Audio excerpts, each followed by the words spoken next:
Hi hello అందరికీ, నేను మీ శ్రీహరి. ఈరోజు వచ్చే వ్లాగ్ ఏంటంటే, ఇది మా యానివర్సరీ వ్లాగ్. మార్నింగ్ టెంపుల్కి వెళ్ళాం. టెంపుల్కి వెళ్ళి వచ్చిన వెంటనే అలా ట్రావెల్ అవుతూ థ్రిల్ సిటీకి అనేది వెళ్ళాం.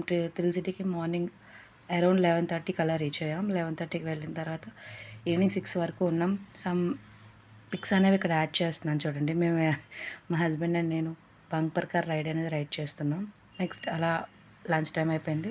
సో అక్కడే ఫుడ్ స్టాల్స్ అనేవి 3 అవి కూడా తినేసి కొన్ని గేమ్స్ ఉంటే ఆడుకొని వచ్చేసాం. ఈవినింగ్ 6 అలా అయింది. నెక్స్ట్ మా ఆయనకు ఒక గిఫ్ట్ ఇచ్చాను. చూపిస్తున్నారు. ఫ్రేమ్ అనేది ఇది ఫ్లిప్కార్ట్లో ఆర్డర్ చేశాను. దీని డీటెయిల్స్ కావాలంటే పిన్ చేయండి. నేను లాస్ట్లో మళ్ళీ ఇంకొక వీడియో అనేది డీటెయిల్గా చేసి మీకు పెడతాను. చూస్తున్నారు కదా, ఒక పిక్ అనేది ఆర్డర్ చేశాను. అది కాస్ట్ ఎంత ఉంటుందో మీరు గెస్ చేసి చెప్పండి, కామెంట్ చేయండి. ప్లీజ్ సబ్స్క్రైబ్ చేసుకోవచ్చు కదా. Thank you.